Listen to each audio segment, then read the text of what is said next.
Bien sûr, à Road to Space, comme vous le savez, le vol VA258 qui était censé décoller hier, en raison de la météo, a été reporté à ce soir. Donc, nous y voilà. Emma, et dans moins de 15 minutes, Ariane 5, la fusée européenne, décollera du port spatial de l'Europe avec un passager, je dois dire, très spécial. Oui, Eutelsat Connect VHTS est le satellite de tous les superlatifs construits par Thales Alenia Space. C'est le plus grand satellite, mais aussi le plus avancé technologiquement, jamais construit en Europe par l'opérateur mondial de satellites Eutelsat. Ce satellite représente une avancée majeure en matière de connectivité pour l'Europe et contribuera à réduire les zones blanches. Quel programme, mais avant toute chose, nous rejoignons Stéphane Israël qui nous attend dans la cellule de vol à Kourou. Bonjour Stéphane, bienvenue à Road to Space. Hello Baptiste. Bonsoir Baptiste. Stéphane, la mission de ce soir, ce sera pour le passager, un passager que vous connaissez très bien, l'opérateur Eutelsat. Pourriez-vous nous en dire quelques mots de plus et votre relation particulière? Oui, alors ce soir, nous allons mettre en orbite Connect VHTS et ce satellite vise à réduire la fracture numérique. Et il se trouve que nous avons une relation de longue date avec Eutelsat. Ce soir, nous allons mettre en orbite, pour la 37e fois, un satellite pour Eutelsat. Et s'agissant de Thales Alenia Space, ce sera le 166e satellite qu'il fabrique que nous lancerons. Satellite Thales Alenia Space. Et donc deux grands amis pour nous, avec nous ce soir. Dites-moi Stéphane, est-ce que tout va bien pour ce soir? Oui, nous sommes entrés dans les ultimes opérations avant le décollage au cours de ces 12 dernières heures et nous allons vérifier l'ensemble des paramètres, lanceurs, satellites, et s'agissant de la campagne de lancement et des conditions climatiques. Tout va bien pour le moment. Et vous nous parlez du passager de ce soir. Bien sûr. Ce soir, il s'agit là d'un lancement d'un seul satellite. Cette mission aura une durée de 28 minutes et 46 secondes. Et après l'ensemble des opérations de lancement, nous allons mettre en orbite Connect VHTS. Merci beaucoup Stéphane. Bonjour et bonne chance pour tout. Et bien sûr, nous suivrons de près tous ces événements tout au long de la soirée. Oui, Baptiste. Accueillons maintenant Vincent Baudel d'Ariane Espace. Bonsoir Vincent. Vous êtes expert pour les affaires spatiales et vous allez nous aider à mieux comprendre les phases clés du vol. J'aimerais simplement vous demander si vous pourriez nous en parler un peu, ces principaux jalons, parce que en fait, on va recevoir des images tout au fil de la soirée. Oui, alors effectivement, ce soir, Ariane 5 décollera du centre spatial guyanais, situé sur la côte nord-est de l'Amérique du Sud. À A0, le moteur Vulcain de l'étage principal s'allumera. Et après avoir vérifié le bon fonctionnement du moteur, les boosters à propagole solide vont s'allumer à H0 plus 7 secondes. À ce moment-là, Ariane 5 décollera. Le lanceur montera verticalement, puis effectuera une rotation par gravité, inclinant progressivement sa trajectoire. Après 2 minutes et 21 secondes, les boosters auront brûlé tout leur propergol et ils se sépareront du lanceur. Environ 1 minute plus tard, la coiffe sera larguée. À cette altitude, il n'y a plus d'atmosphère. Il n'est donc plus nécessaire de maintenir la coiffe sur le lanceur pour protéger la charge utile. On peut voir sur la vidéo les tours avec les points jaunes qui représentent les diverses stations de poursuite qui recevront les données du vol du lanceur tout au long de sa trajectoire. À 8h36, l'étage principal aura terminé son travail. Son moteur s'éteindra et il se séparera de l'étage supérieur. Quelques secondes plus tard, le moteur de l'étage supérieur s'allumera et brûlera pendant plus de 16 minutes, s'arrêtant une fois l'orbite visée atteinte. À noter que ce soir, l'orbite d'injection a un apogée très élevé, 60 000 km. L'injection sur orbite visée aura lieu à 24 minutes et 55 secondes. Ensuite, l'étage supérieur effectuera des manœuvres d'orientation afin de donner à la charge utile son orientation correcte, exacte, et la charge utile sera séparée moins de 29 minutes après le décollage. Une fois la charge utile en route et suffisamment éloignée, suffisamment loin, le lanceur commencera ses manœuvres de fin de vie et sa passivation, vidant complètement ses réservoirs et réduisant sa durée de vie en orbite. Merci beaucoup, Vincent, de ces informations. Et nous suivrons évidemment tous ces points de près. Vous parliez de 60 000 km. C'est une information sur laquelle on reviendra un peu plus tard, si vous voulez bien. Pour l'instant, restons concentrés sur le compte à rebours qui est sur le point de commencer. Nous voyons déjà que tous les panneaux sont au vert. Hier, néanmoins, il y a eu un rouge. Est-ce que vous pourriez nous en parler? Oui, le panneau des verts que vous voyez à l'écran présente l'ensemble des états de tous les différents systèmes et moyens de cette campagne de lancement et ceci est géré par le CNES en tant qu'autorité de sauvegarde et il nous permet d'assurer la sauvegarde du lanceur, la sécurité du lanceur, la sécurité de notre client et de son engin spatial, du satellite, la sécurité ainsi des installations, des ensembles de lancement et bien sûr des équipes. Tous les voyants doivent être verts pour que le décollage ait lieu. Si un problème apparaît, si l'un de ces voyants devient rouge, nous pouvons arrêter le compte à rebours pour identifier le problème, le résoudre et revenir ensuite au lancement. Et donc hier, les vents en haute altitude ont dépassé les limites qui font partie des conditions de sécurité pour chaque mission Ariane 5 et les vents en haute altitude, peuvent entraîner des retombées sur des zones peuplées. C'est la raison pour laquelle le CSG, en tant qu'autorité de sauvegarde, a annoncé la remise au lancement, donc du lancement ce soir. Si Vincent, d'un moment à l'autre, le DDO, directeur des opérations à Kourou, va annoncer la séquence synchronisée du soir, bien sûr, toutes les équipes à Kourou attendent ce moment avec impatience, et nous aussi. Oui, alors effectivement, la question de sécurité, c'était extrêmement important, et d'où le report à ce soir. Et maintenant, pouvez-vous nous expliquer un petit peu ce que nous sommes en train de voir? C'est le bocal, n'est-ce pas? Donc, nous nous trouvons dans la salle de contrôle de vol, la salle Jupiter, comme on l'appelle, avec toutes les équipes réunies et tous les responsables de ce vol de ce soir. On peut voir au milieu de cette salle le directeur des opérations, le DDO en français. À tous de DDO, attention pour le début de la séquence finale lanceur. Top, H0 moins 7 minutes. Le directeur des opérations a donc annoncé le début de la séquence synchronisée, ce qui veut dire qu'à partir de maintenant, le lanceur est en mode automatique. Merci Vincent. Nous garderons un œil attentif sur le panneau des verts pendant les 7 prochaines minutes.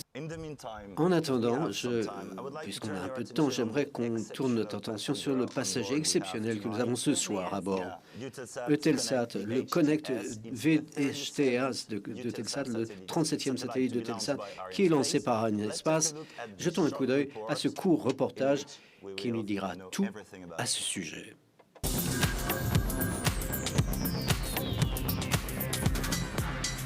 Dazzling, tremendous, and incredibly powerful. Tonight, Ariane 5 takes off with a very special passenger, Eutelsat Connect VHTS. Approximately 9 meters high, weighing 6.4 tons, it simply is the largest satellite ever built by Thales Alenia Space. It will be operated by one of the leading operators in the commercial satellite business, Eutelsat. Eutelsat Connect VHTS est doté d'une capacité de 500 gigabits sur les 2 voies aller-retour, ce qui en fait le satellite le plus puissant de toute la flotte d'Eutelsat. Pour le concevoir, il a fallu imaginer ce que serait un satellite de nouvelle génération, capable de servir les besoins broadband et surtout le plus efficace d'un point de vue coût de production.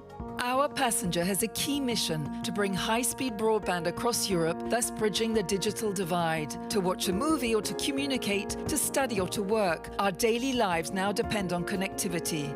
Eutelsat Connect VHTS will be able to help over 500,000 households living in remote areas without access to the internet. Avec Eutelsat Connect VHTS, Thales Alenia Space est aux côtés de la France et l'Europe dans leur ambition de déploiement de la connectivité très haut débit sur l'ensemble du territoire. Nous sommes très fiers de fournir à Eutelsat, notre partenaire de longue date, un satellite au meilleur niveau de la technologie mondiale. Eutelsat Connect VHTS, based on a SpaceBus NEO platform, is a next-generation, very high-throughput satellite. It will support the development of the operator's fixed broadband and in-flight connectivity businesses. Nous avons déjà plusieurs contrats commerciaux. Le premier avec Orange, filiale de Nordnet, pour servir la France. Le deuxième avec Telecom Italia Mobile pour servir l'Italie. Et avec le groupe Thales à travers leur division Avionics et leur société sœur Telespazio, la Space Alliance. C'est des contrats qui ont déjà commencé avec Connect et qui vont se poursuivre sur Connect VHTS. The birth of this gigantic satellite was made possible by the close collaboration between Eutelsat and Thales Alenia Space. Eutelsat Connect VHTS is a record-breaking satellite. Rien de tout cela n'aurait été possible sans une augmentation significative de nos investissements en R&D, ainsi que le soutien institutionnel continu du CNES, de l'Agence spatiale européenne et le recours au programme d'investissement d'avenir. Eutelsat Connect VHTS est emblématique de notre vision Space for Life et permet d'offrir aux citoyens européens une connectivité haut débit, hors pair. Now under the fairing of Arianespace's launcher, this satellite is about to take the most incredible ride ever. A flight on board Ariane 5, destination geostationary orbit.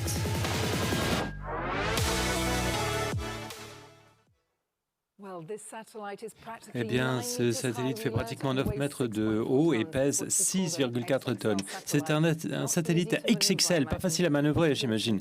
Alors Vincent, pouvez-vous commenter les images de la campagne que l'on voit ici? Oui, la campagne du lanceur a débuté avec l'arrivée des étages et autres éléments cryogéniques du lanceur au centre spatial guyanais. Les opérations du lanceur ont commencé à la fin du mois de juillet 2022 avec l'installation de l'étage cryogénique principal à l'intérieur du bâtiment d'intégration.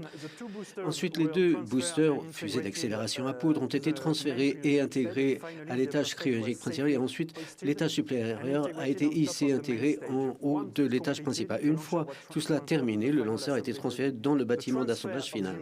Le transfert de l'impressionnante charge utile entre les sites de Thales Toulouse et de Cannes en France s'est fait de nuit, avec une circulation bloquée au fur et à mesure du trajet. La charge utile complète a ensuite été transférée en Guyane française par bateau et est arrivée à Kourou début août après un voyage de 2 semaines. Le conteneur de la charge utile a été transféré vers les installations de préparation du centre spatial où il a été déchargé dans les salles blanches. Certaines vérifications et autres inspections, tests de bon fonctionnement ont été effectués, après quoi la charge utile a été transférée dans une salle blanche spécifique au risque où elle a été alimentée en carburant. Une fois le ravitaillement terminé, les opérations combinées ont commencé avec l'accouplement de la charge utile sur son adaptateur de vol. La charge utile a ensuite été chargée dans un conteneur spécifique et transférée vers le bâtiment d'assemblage final où la préparation d'Ariane 5 était déjà presque terminée. Comme on peut le voir sur la vidéo, Connect VHTS a été ensuite hissé sur les plateformes supérieures et intégré en toute sécurité au sommet du lanceur. Puis la coiffe a été installée sur le dessus du lanceur, une opération qui demande une attention et une maîtrise particulière. Après quoi, l'opération terminée, le logo de nos clients de ce soir a été apposé sur la coiffe. Enfin, hier soir, le lanceur a été transféré sur la rampe de lancement où il se trouve actuellement prêt pour le décollage. Et tout ce travail, Vincent, pour arriver là, maintenant. Le DDO est sur le point d'annoncer que nous sommes à 1 minute du décollage. Attention pour moins 1 minute. Top, H0 moins 1 minute. Arrêtons donc tous les commentaires.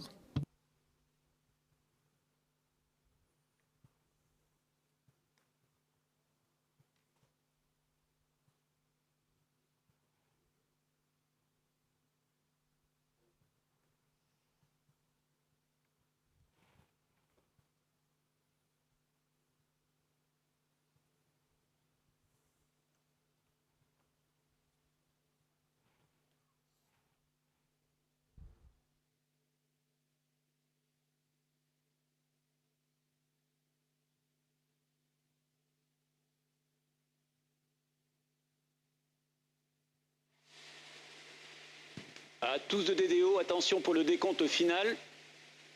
10, 9, 8, 7, 6, 5, 4, 3, 2, 1, top.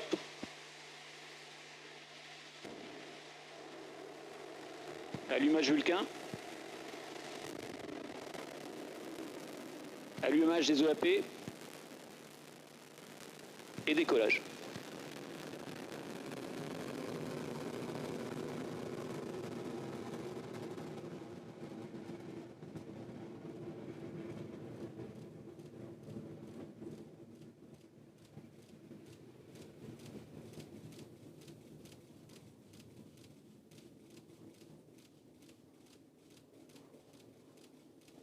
La trajectoire est nominale.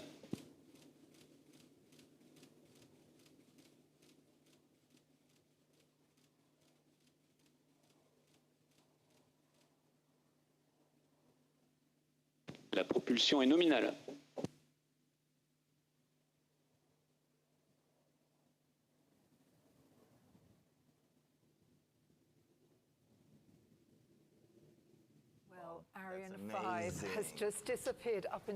Le fabuleux Ariane 5 vient de disparaître dans La l'espace. propulsion est nominale.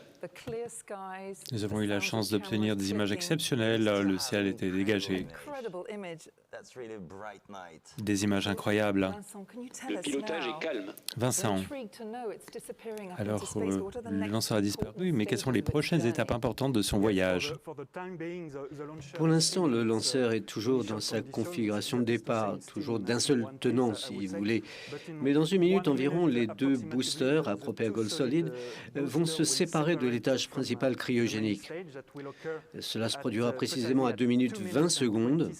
Puis, une minute plus tard, la coiffe sera larguée La trajectoire est nominale. comme l'atmosphère, il n'y aura plus d'atmosphère, donc plus besoin de maintenir la coiffe sur le lanceur. À 8 minutes et 36 secondes, le moteur Vulcain sera éteint et l'étage cryogénique principal sera séparé 6 secondes plus tard.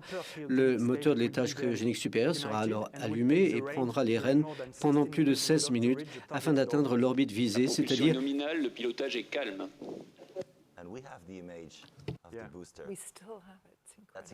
Séparation des EAP. Nous avons confirmation, n'est-ce pas? oui, on vient d'avoir confirmation. On a vu que les deux boosters ont été séparés avec succès. Alors Vincent, ce que je voulais vous demander, c'est que sans ces boosters, le lanceur est maintenant plus léger qu'il ne l'était au décollage. Pouvez-vous nous en dire plus sur son poids actuel et pourquoi il n'y a plus besoin de booster? Le lanceur est maintenant libéré de tout ce poids mort afin de maximiser les capacités des différents étages. C'est pourquoi, dès que le propergol solide situé à l'intérieur des boosters a été entièrement consommé, les deux boosters sont séparés. Après cette séparation, la masse du lanceur n'est plus que de 170 tonnes, une bagatelle comparée aux 770 tonnes au moment du décollage. Nous avons des images absolument incroyables. C'est absolument époustouflant. Et nous attendons donc la phase suivante. Séparation de la coiffe. On vient d'avoir confirmation que, comme vous le voyez à l'écran sur la vidéo, que la coiffe a été séparée avec succès. On envoie le satellite maintenant. Merci Vincent. Nous avons 5 minutes avant l'étape suivante. Alors parlons de la mission d'Ariane 5. Nous reviendrons dans quelques instants sur les différentes étapes de ce vol. Mais avant cela, je voudrais parler de l'orbite géostationnaire spécifique que nous avons évoquée au début de ce programme et vers laquelle Ariane 5 se dirige maintenant.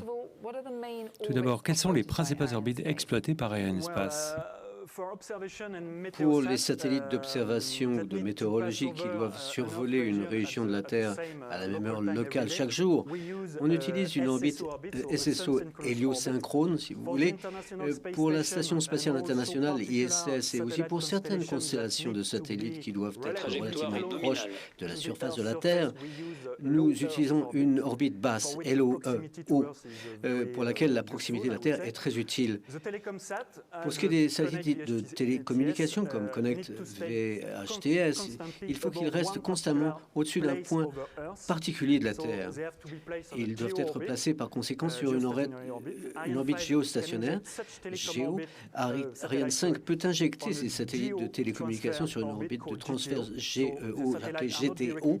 Les satellites ne sont donc pas directement placés sur leur orbite finale. Il faut qu'ils utilisent leur propre énergie pour se déplacer jusqu'à leur orbite géostationnaire finale.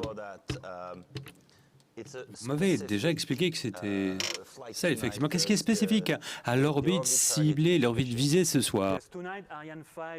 Ce soir, Ariane 5 injectera la charge utile Connect VHTS sur une orbite de transfert géostationnaire avec un apogée de 60 000 km. Ce qui est certes un peu inhabituel, le choix d'une telle orbite d'injection avec un apogée très élevé découle d'une demande de notre client et est rendu possible par les capacités de performance qu'Ariane 5 peut offrir pour cette mission de lancement unique. Ainsi, nous avons personnalisé l'orbite d'injection afin de satisfaire au mieux la demande de nos clients. Alors désolé d'insister, mais pourquoi cette demande particulière? En fait, ce type d'injection GTO permet à notre client de réduire la quantité de propergol nécessaire pour que le satellite atteigne l'orbite géo finale après sa séparation du lanceur. En d'autres termes, une telle injection sur une orbite plus énergétique permet de réduire le coût de propulsion de la charge utile pour atteindre son orbite opérationnelle finale. La conséquence de tout cela, c'est que la charge utile consomme moins de propergol et que sa durée de vie opérationnelle s'en trouve d'autant plus prolongée. Et comment le satellite va-t-il atteindre cette orbite finale? Ariane 5 injecte habituellement 2 satellites par lancement en orbite GTO, ce qui représente une performance requise de plus de 10 tonnes. Ça permet d'utiliser la séquence post-lancement jusqu'au moment où le satellite est positionné sur son orbite finale.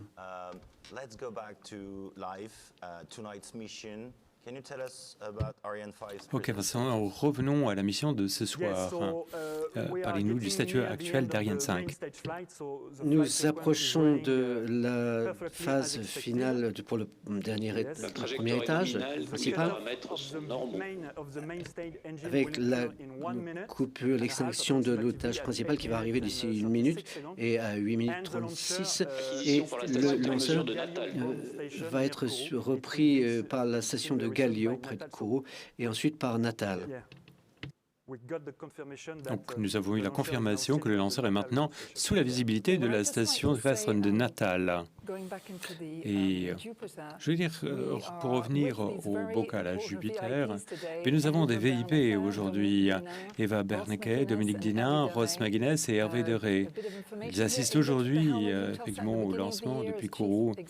Eva a pris la direction d'Eutelsat au début de l'année en tant que directrice générale. Dominique dirige le conseil d'administration de l'opérateur Télécom. Et nous les reverrons un petit peu plus tard.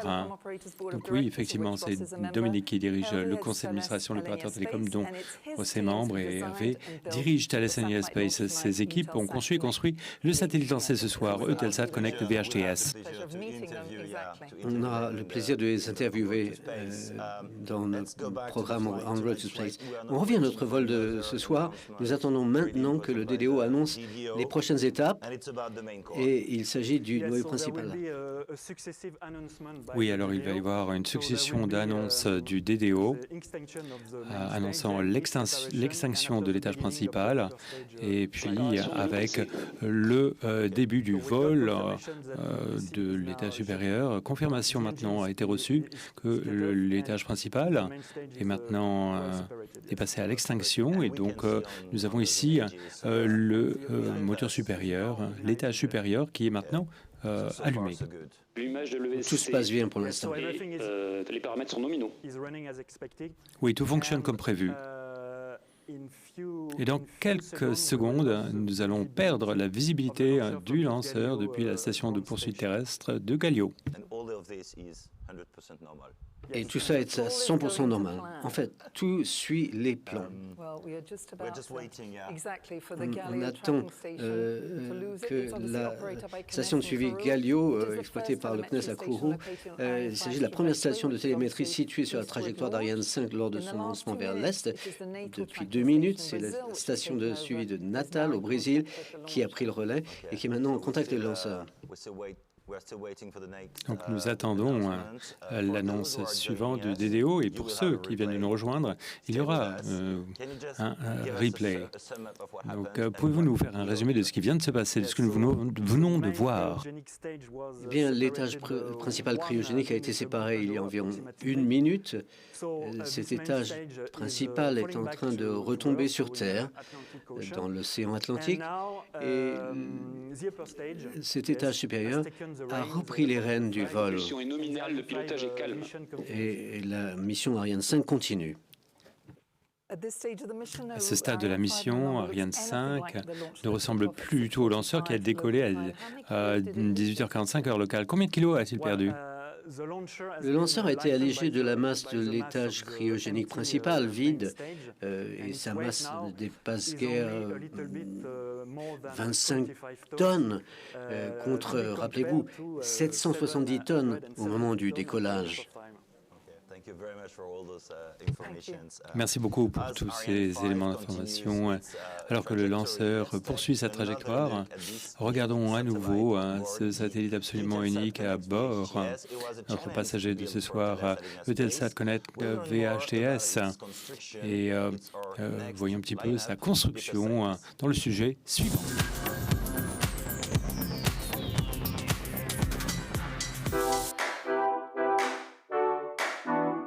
Le satellite Connect VHTS se caractérise par sa taille, sa puissance et son efficacité. Connect VHTS est surtout un défi, est un satellite très puissant et qui nous offre beaucoup de flexibilité. Bertrand and Tony are engineers for the operator Eutelsat. For the past 4 years, they've been working on the latest satellite of the fleet, Eutelsat Connect VHTS. On the occasion of this launch, they granted us an interview to share with us the secrets of this unusual satellite. Le but, c'est vraiment d'essayer de réduire cette fracture numérique dans une partie de l'Europe, le nord d'Afrique ainsi que le Proche-Orient, ainsi que de fournir des services de connectivité pour les avions et pour les maritimes. C'est un satellite superlatif, c'est le satellite le plus gros, le plus massif, le plus puissant qui n'a jamais été construit en Europe. Il fonctionne de façon classique comme les autres satellites géostationnaires de télécommunications. Basiquement, ce qu'on veut, c'est d'établir un service d'Internet entre un fournisseur d'Internet et un utilisateur. Et au lieu d'utiliser un câble de fibre optique ou un lien ADSL, on va utiliser un satellite. C'est un peu différent que les autres satellites classiques qu'on a, qui fournissaient la télévision. C'était des satellites qui avaient des faisceaux assez larges. Maintenant, dans un satellite HTS, on a des faisceaux assez étroits. Grâce aux antennes de 3,50 m. Ce qui va nous permettre de réutiliser la fréquence autant qu'on peut, ce qui va booster la capacité. C'est un satellite avec une telle capacité qui le fait très attirant pour le déployer pour un service de type broadband. Il a 2 particularités, c'est qu'il utilise un système de propulsion électrique, utilisant des propulseurs plasmiques, qui permet d'optimiser la consommation de carburant pour le transfert depuis l'orbite d'injection jusqu'à l'orbite géostationnaire et aussi pour les manœuvres à poste. Et après, il y a une deuxième innovation, c'est le sous-système de contrôle thermique qui utilise ce qu'on appelle une boucle fluide qui permet de mieux répartir les calories dissipées par les équipements de la charge utile. Pour nous, du point de vue commercial, c'est la première fois qu'on embarque un digital processor ou un processeur numérique. C'est le plus grand, le plus puissant jamais mis en orbite. Et ça va nous permettre de gérer flexiblement la capacité, de l'allouer là-bas où il y en a besoin. For these 2 engineers who are passionate about technology and innovation, working on this satellite has been an incredibly special experience. C'est un sentiment de fierté d'avoir participé à cette aventure. Je reprends d'abord ton dernier mot, la fierté. Du point de vue technique, c'est un défi. C'est un défi de travailler pour un satellite complexe comme Connect VHTS avec un DTP. C'est pour la première fois qu'on a ce type d'équipement dans l'un de nos satellites. C'est toujours excitant de travailler pendant 4 ans sur un satellite qui est l'un des plus puissants et les plus gros jamais construits en Europe.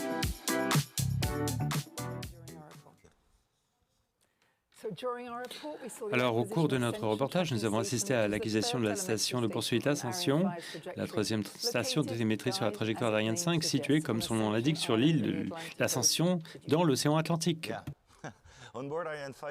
À bord d'Ariane 5 ce soir, nous avons ce soir un satellite très innovant. Le satellite Connect VHTS de Telsat. VHTS, ça veut dire Very High Throughput Satellite. Vincent, le précédent lancement du satellite Connect était en 2020, le 16 janvier pour être précis, mais c'était un satellite beaucoup plus léger. Oui, le premier satellite Connect a également été lancé par Ariane 5. Une Ariane 5, il s'agissait d'un satellite plus léger, d'environ 3,6 tonnes, basé également sur une plateforme SpaceBus Neo de Thales Alenia Space. C'est là le premier modèle de cette plateforme est lancé avec succès en configuration de lancement en double vers une orbite standard GTO. Pourriez-vous nous parler de cette relation très forte entre Arianespace, Eutelsat et Thales Alenia Space? Oui, Arianespace et Eutelsat ont construit une relation très forte depuis 1983. Une confiance mutuelle de longue date, comme en témoigne le lancement de ce soir. Connect VHTS est le 37e satellite de Telsat lancé par Arianespace. Effectivement, c'est une amitié de longue date, si l'on peut dire. On a parlé du passé, mais parlons maintenant de l'avenir et du nouveau lanceur européen, Ariane 6. Car nous nous rapprochons du vol inaugural. Les équipes de l'ESA, du CNES et d'Ariane Group ont été très occupées pendant l'été, franchissant des étapes importantes de la préparation d'Ariane 6. Dans le reportage suivant, nous avons toutes les dernières mises à jour et nous vous montrerons quelques images exclusives.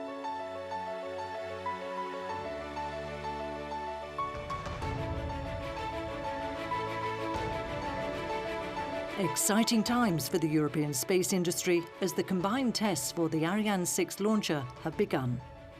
The objective of these tests is to verify and validate the compatibility between Ariane 6 and its dedicated launch pad at Europe's spaceport in French Guiana. It's an essential dress rehearsal to prepare and train the teams before the rocket's inaugural flight. An industrial and human adventure with thousands of people spread across many European companies and institutions working together. The Ariane 6 program is managed and funded by the European Space Agency ESA, with Ariane Group being responsible for the design and development of the launcher itself.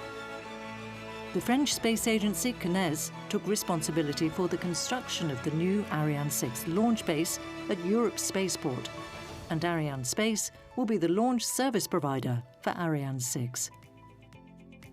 With the combined tests at Europe's spaceport, a number of milestones have been achieved over the course of the summer. In the new launcher assembly building, teams from Ariane Group, CNES and ESA completed an important step of the process, the horizontal mechanical and electrical assembly of Ariane 6's central core. A few weeks later, the rendezvous. For the first time since its conception, Ariane 6 was able to meet its launch pad. The doors of the launcher assembly building opened to let Ariane 6's central core through. It took about 20 minutes at 3 kilometers per hour for the launcher to cover the 800 meters separating the assembly building from the launch pad. The rocket was then lifted from its horizontal assembly position to its vertical position. Ariane 6 is the first launcher in the Ariane series to be assembled horizontally. It makes it easier for the technicians and helps save time and money on every launch.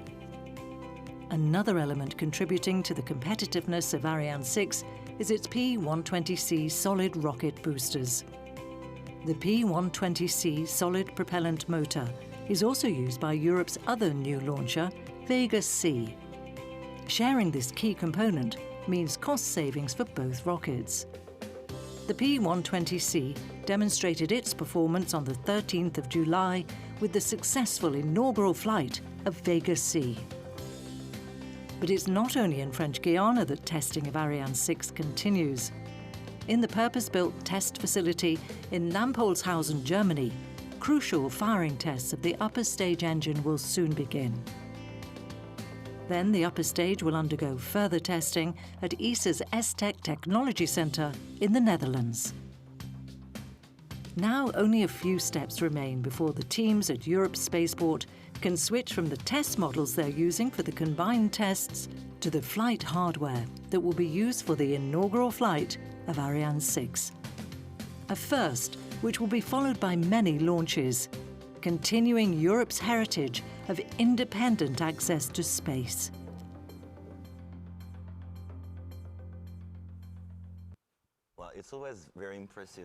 C'est toujours très impressionnant de voir cette bête se déplacer sur l'aire de lancement. Une magnifique bête, oui, Baptiste. En attendant, retournons à notre mission. Pendant notre reportage, la station de suivi de Libreville, située au Gabon, a récupéré le signal d'Ariane 5. Calme, la trajectoire est nominale. On vient d'entendre le DDO annoncer que tout allait à perfection d'ici 10 minutes. Le Connect VHTS va être séparé. Ce satellite unique a été conçu par l'équipe de Thales Alenia Space à Toulouse, dans le sud de la France. Et dans notre prochain reportage, nous allons découvrir le travail de l'architecte d'exploitation du satellite et du gestionnaire de programme. C'est ce qu'on appelle notre Spacework.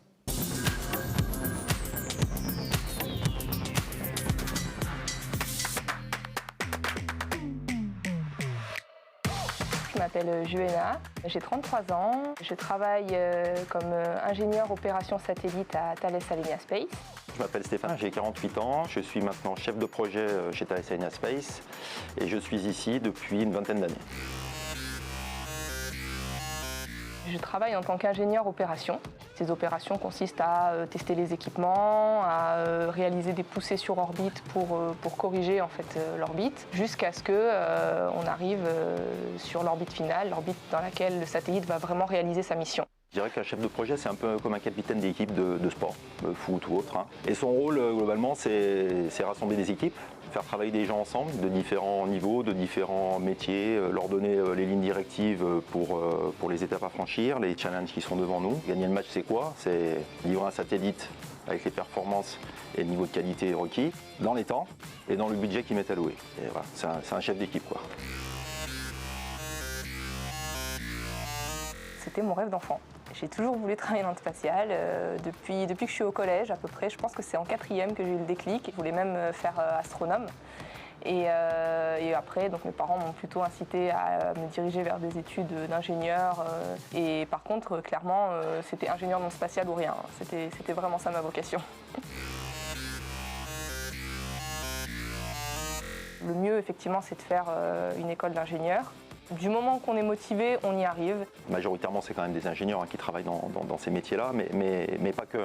Il y a quand même effectivement de la communication, il y a de la finance et de la gestion de projet.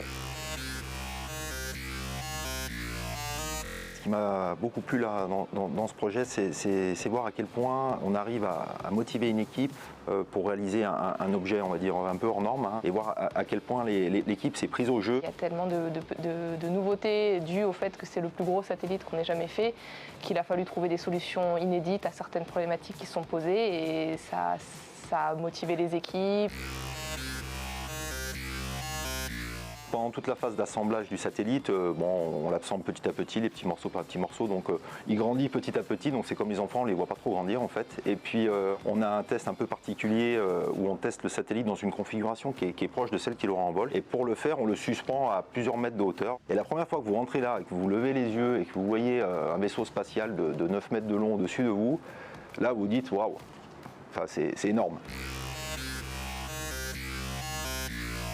Ça fait depuis l'Antiquité que les hommes regardent dans le ciel, ça ne va pas s'arrêter demain. Il y a encore des très grands projets qui s'organisent, aller sur la Lune. Il y a encore de très très grands challenges à réaliser dans le spatial. Je pense vraiment que l'homme est un explorateur et donc ça ne va pas s'arrêter là.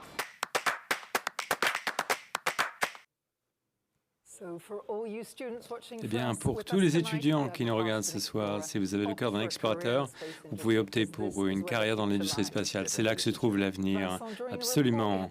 Vincent, pendant le reportage, nous avons eu la confirmation de l'acquisition d'un signal à Malindi. Nous avons eu effectivement confirmation que le lanceur était visible de la station terrestre de Malindi, une station terrestre de poursuite située au Kenya, près de l'équateur, dans l'est de l'Afrique. Et c'est à partir de cette station terrestre que la séparation de la charge utile va être vue. Oui, et nous sommes maintenant à 5 minutes de la séparation du satellite Eutelsat Connect VHTS. Que va-t-il se passer d'ici là? Quelles sont les prochaines étapes? Dans 1 minute et demie, le moteur de l'étage supérieur va être coupé. Le lanceur sera ensuite injecté sur l'orbite de séparation de la charge utile.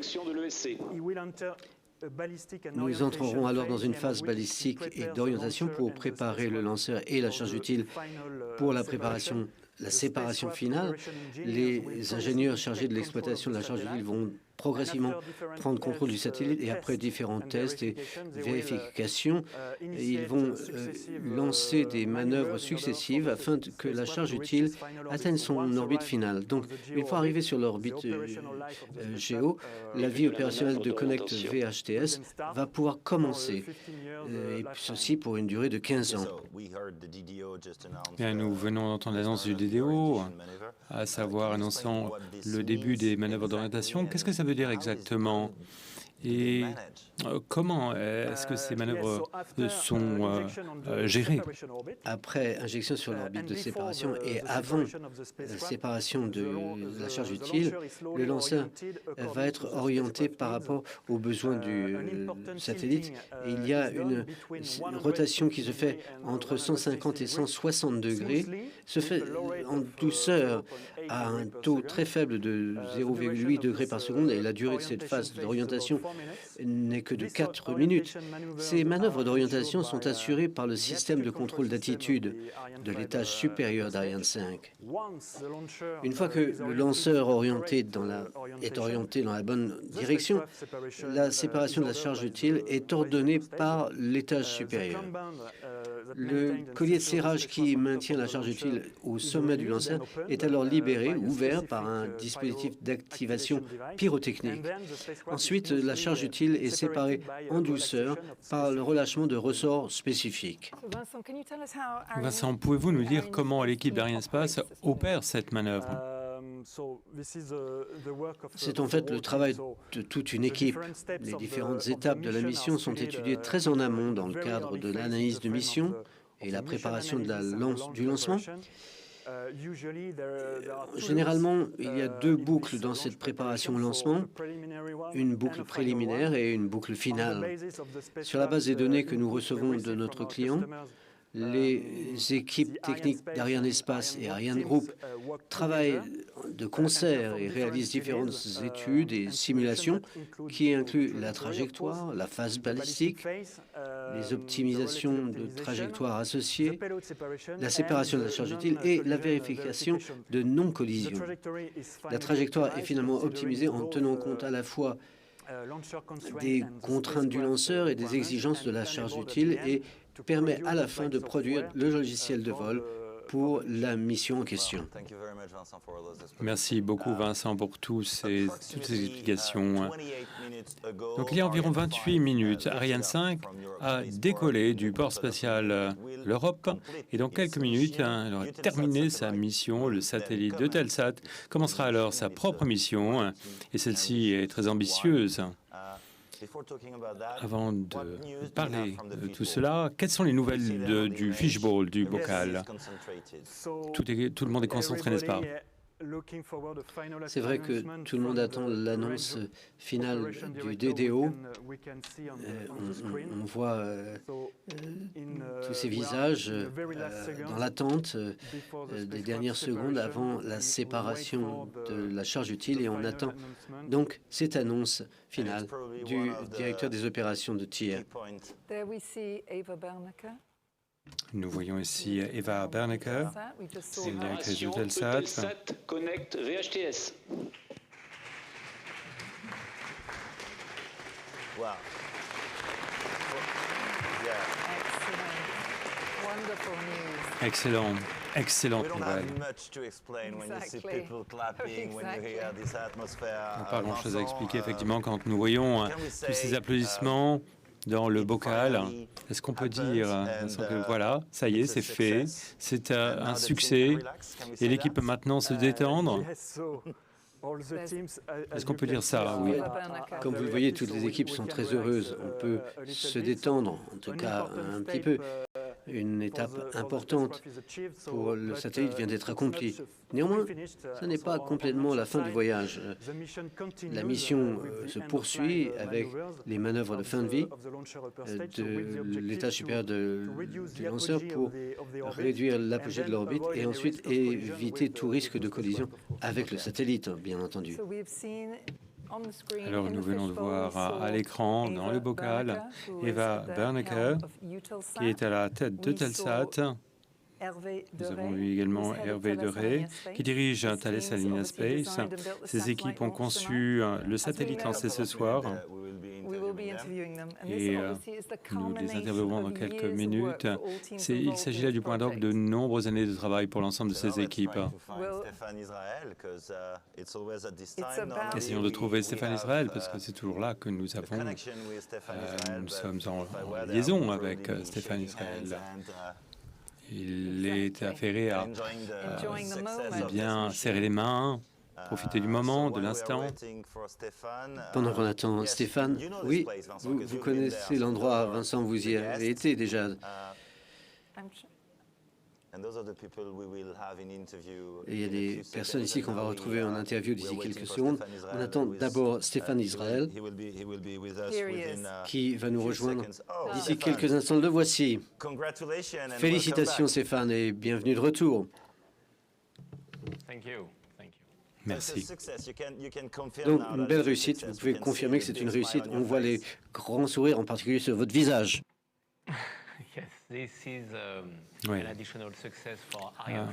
Voici un nouveau succès pour Ariane 5 ce soir.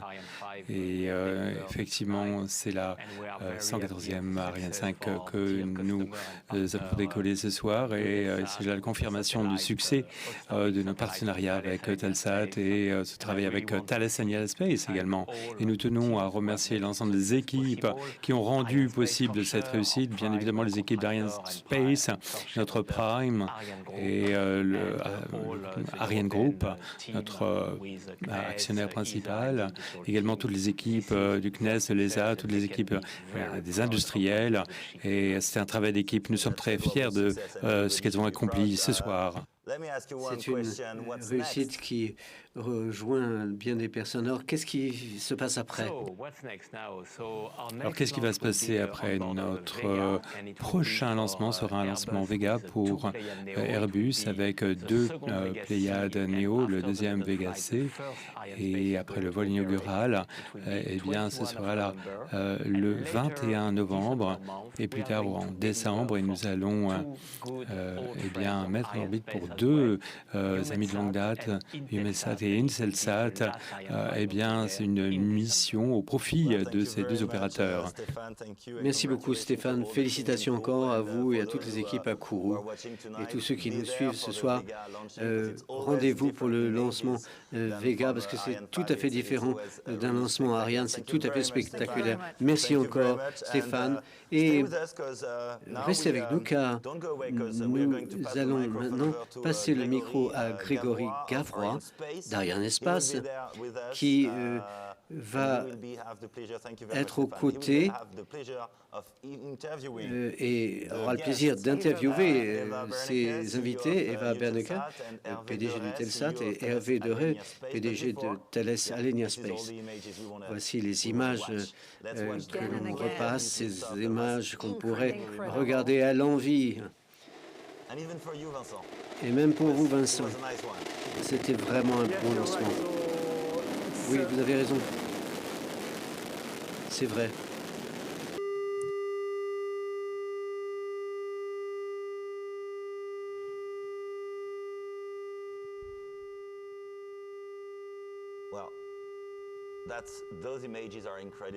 Ces images sont absolument incroyables.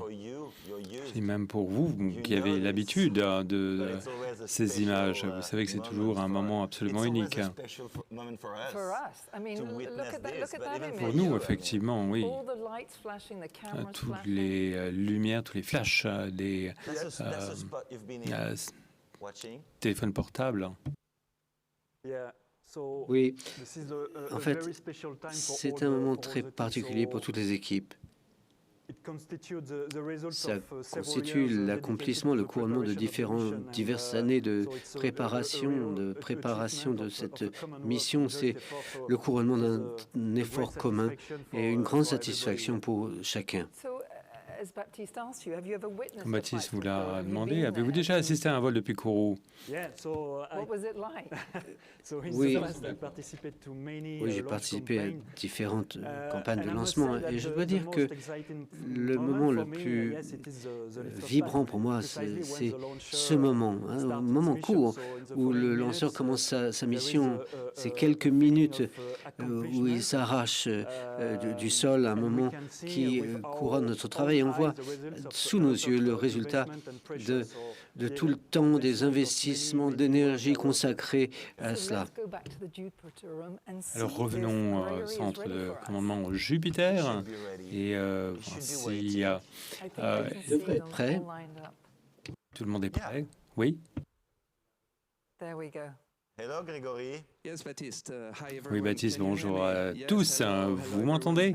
Bonjour à tous. Je suis ravi d'être ici aujourd'hui avec vous. Et à côté de moi, Eva Berneke, directrice générale de Telsat, ainsi que Hervé Derré, directeur de Thales Space.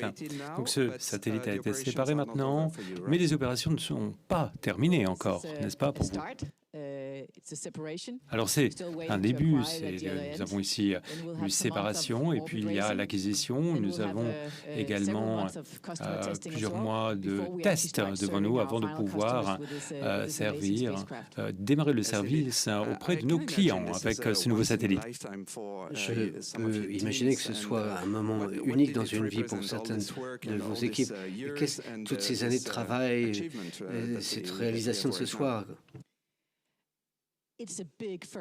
Alors, c'est une grande première.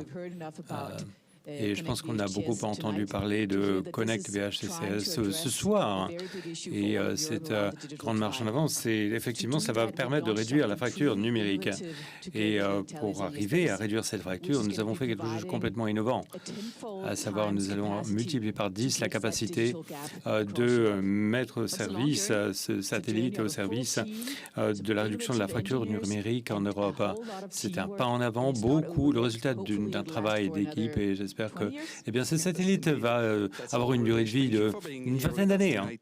Tout ce qu'on peut vous souhaiter. Merci d'être avec nous ce soir, Eva.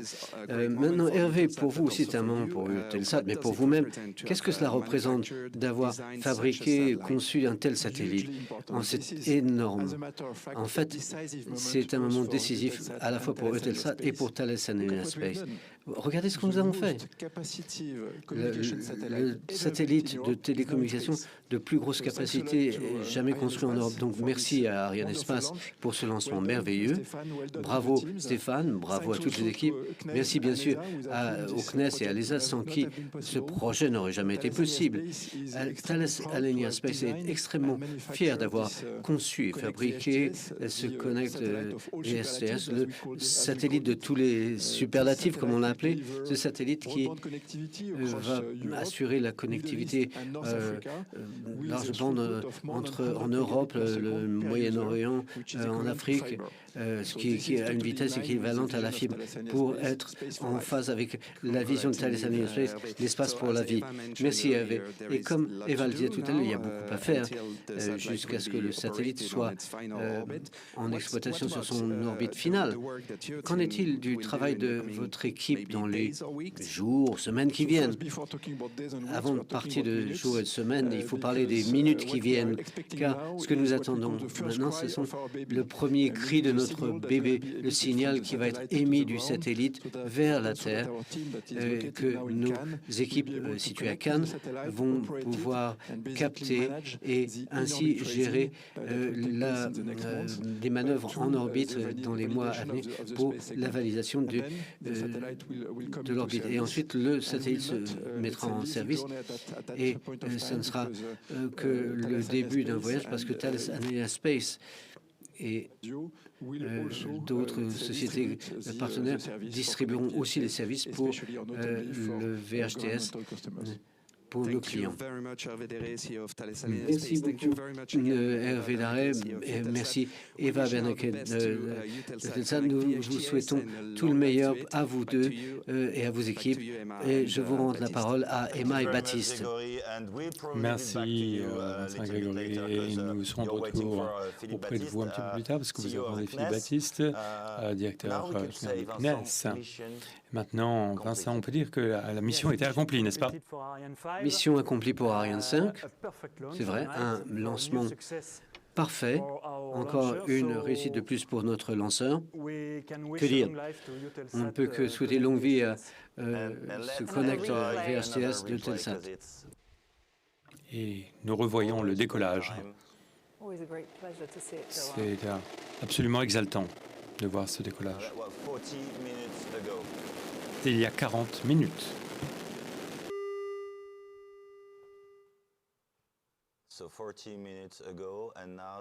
Donc il y a 40 minutes, voilà. Et le satellite est déjà injecté en orbite. Tout cela en l'espace de 40 minutes. Regardez ce ciel dégagé.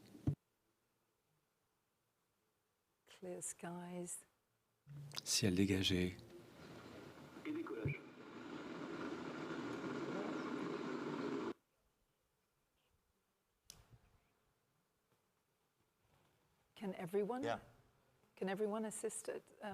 Est-ce que votre équipe peut assister à un décollage? Alors, on ne peut pas être ici sur le pas de tir, non. Mais vous pouvez vous retrouver sur la plage de Pimpoum, la plage de Kourou, effectivement. Effectivement, vous pouvez vous retrouver sur la plage. Il y a différents points d'observation pour les décollages. Il y a également le site de Toucan. Ce site d'observation est prisé. C'est le plus proche du pas de tir. Également, il y a, comme nous avons pu le voir, la salle de contrôle de Jupiter et également la plage de Kourou, d'où vous pouvez assister au lancement dans des conditions parfaites. Eh bien, nous sommes de retour dans le bocal à Kourou. Et nous allons établir la liaison avec Grégory et Philippe Baptiste, président et directeur général du CNES. Oui, Baptiste, nous nous retrouvons donc à Kourou. Une partie de l'équipe qui a permis la réussite de ce vol de ce soir, c'est le CNES, l'agence spatiale française. Et je suis avec Philippe Baptiste, son président ici. C'est une grande réussite pour vous aussi. Ce n'est pas simplement ce que le CNES fait pour le lancement et la préparation, mais aussi sur le satellite. Merci beaucoup. C'est vrai que c'est une belle réussite et félicitations évidemment à Eutelsat et Arianespace pour ce superbe lancement. J'en suis très fier, non seulement pour la base de lancement, j'aimerais aussi remercier toutes les équipes qui ont travaillé pour ce lancement, y compris les forces armées de Guyane, qui ont assuré la base et ont fait en sorte que ce soit possible. Mais en plus, j'aimerais insister sur le fait qu'on a eu la possibilité de travailler beaucoup avec Thales Alenia Space sur la charge utile, le satellite lui-même, avec des programmes de R&D qui ont duré pendant quelques années pour plusieurs millions d'euros, financés par le CNES et le secrétariat général pour investissement. Donc, c'est un énorme investissement en termes de recherche et développement pour la charge utile. C'est donc une belle réalisation pour Eutelsat, mais pour nous tous, car nous avons ainsi la possibilité de réduire la fracture numérique qui affecte encore certaines parties de l'Europe. Merci beaucoup, Philippe Baptiste. Effectivement, c'est une grande réalisation et une magnifique mission qui démarre maintenant, désormais.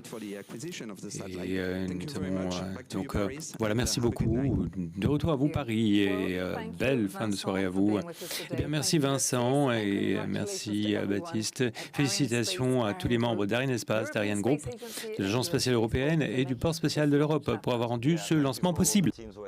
Merci à toutes les équipes qui nous accompagnent ici, à Kourou. Et Vincent, merci de nous avoir accompagnés ce soir. Vous avez vraiment apporté beaucoup à tout ça, plus les images qu'on a pu voir. Merci Emma, merci à vous tous de nous avoir suivis ce soir. Et restez à l'écoute, car Road to Space sera de retour pour le prochain lancement avec des choses passionnantes. Et si vous regardez les étoiles dans les jours qui viennent, n'oubliez pas que nous construisons l'avenir là-haut.